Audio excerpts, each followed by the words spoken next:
कुछ सूक्तों के बारे में पढ़ते हैं और यही सूक्त हमेशा रिपीटेड आते हैं और इसकी कुछ बेसिक चीजें हैं जो हमें जानना चाहिए, जैसे अग्नि सूक्त, वरुण सूक्त, सूर्य, इंद्र, उषस, पर्जन्य, अक्ष, ज्ञान, पुरुष, हिरण्यगर्भ, वाक और नासदी सूक्त। ये हमारे ऋग्वेद के सूक्त हैं। किसके सूक्त हैं? ऋग्वेद। और एक बात और जानिए, सामवेद का कोई भी सूक्त नहीं मिलता, जो कि यूजीसी में हमारे सामवेद का कोई सूक्त नहीं मिलता। ऋग्वेद का मिलता है, यजुर्वेद का मिलता है और अथर्ववेद का मिलता है। सबसे पहले अग्नि सूक्त के बारे में देखते हैं कि ये प्रथम मंडल का प्रथम सूक्त है और मंत्रों की संख्या कितनी है? 9। इनके ऋषि जो है मधुछंदा है, देवता अग्नि है और छंद कौन सा? गायत्री।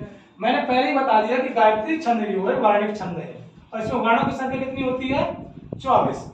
ठीक है, कितनी होती है? 24। वरुण सूक्त प्रथम मंडल का 25वां सूक्त है और इसमें मंत्रों की संख्या है 21 अर्थात 21। इनके ऋषि हैं सुनासिक और वरुण। सुनासिक आख्यान भी आपको पढ़ना पड़ेगा, तो यहाँ से एक बात और आप ले लीजिएगा कि सुनासिक आख्यान कहाँ से लिया गया? ऋग्वेद से लिया गया। इनके देवता वरुण है और इसमें भी छंद कौन सा? गायत्री। इसमें भी वर्णों की संख्या कितनी हो जाएगी? 24 हो जाएगी।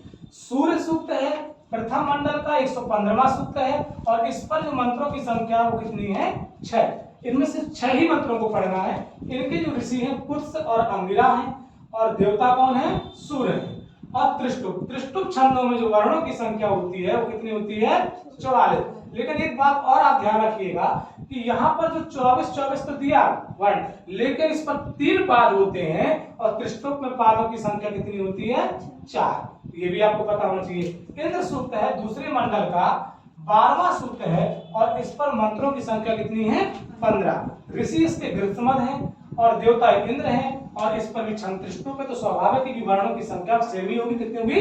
44। इसके बाद हम लोग पढ़ते हैं उषस सूक्त को। उषस तीसरे मंडल का 61वां सूक्त है और इससे मंत्र लिए गए हैं 7। इसके ऋषि कौन है?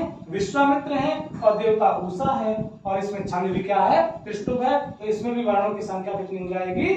44 हो जाएगी। अब आते हैं हम पर्जन्य सूक्त की तरफ। 5वें मंडल का 83वां सूक्त है और इससे मंत्रों की संख्या लिए गए हैं कितने? 10। ऋषि कौन है? अत्रि है और देवता कौन है? पर्जन्य है। इसमें एक बात ध्यान रखना कि दूसरे मंत्र में और तीसरे में जगती है और 9वें में अनुष्टुप है। तो अनुष्टुप में जो वर्ण होते हैं कितने होते हैं? 32। कितने होते हैं? कितने होते हैं? 32।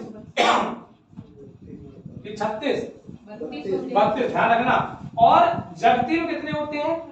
48, 48। और अवशिष्ट में अर्थात जो और शेष मंत्र जो बचे हुए हैं उसमें कौन है? त्रिष्टुप है, तो त्रिष्टुप में होते हैं 44 वर्ण होते हैं।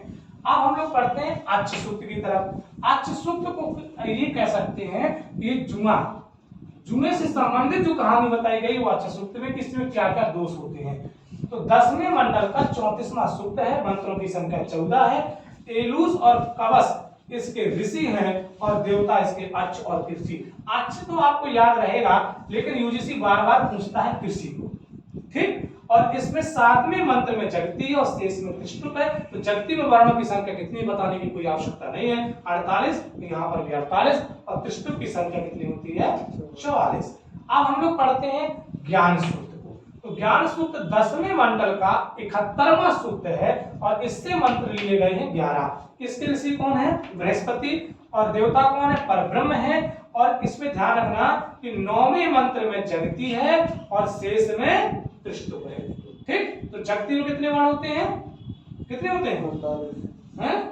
48। और त्रिष्टुप में कितने होते हैं?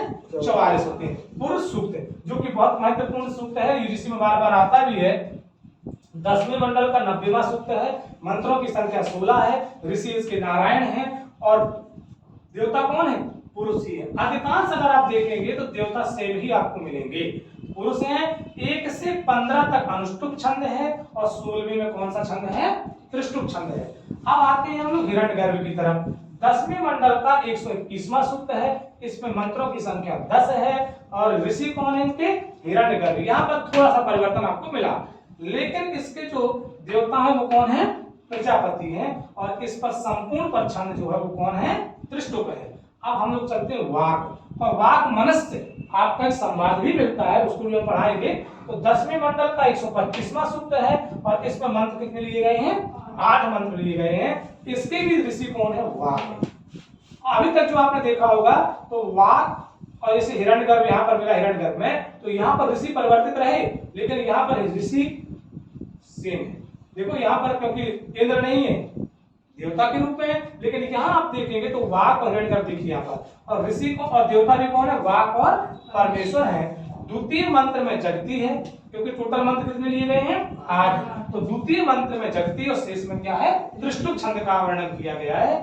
नास्ति सूक्त को और पुरुष सूक्त को सृष्टि का करता, अगर सृष्टि की उत्पत्ति का वर्णन अगर किसी में किया जाता है तो पुरुष सूक्त में और नास्ति सूक्त में मिलता है, ध्यान रखिएगा। तो 10वें मंडल का 129वां सूक्त है, इसमें 7 मंत्र हमको पढ़ने हैं। ऋषि इसके परवेष्टि है और देवता परमात्मा है, और संपूर्ण पर कौन सा छंद है?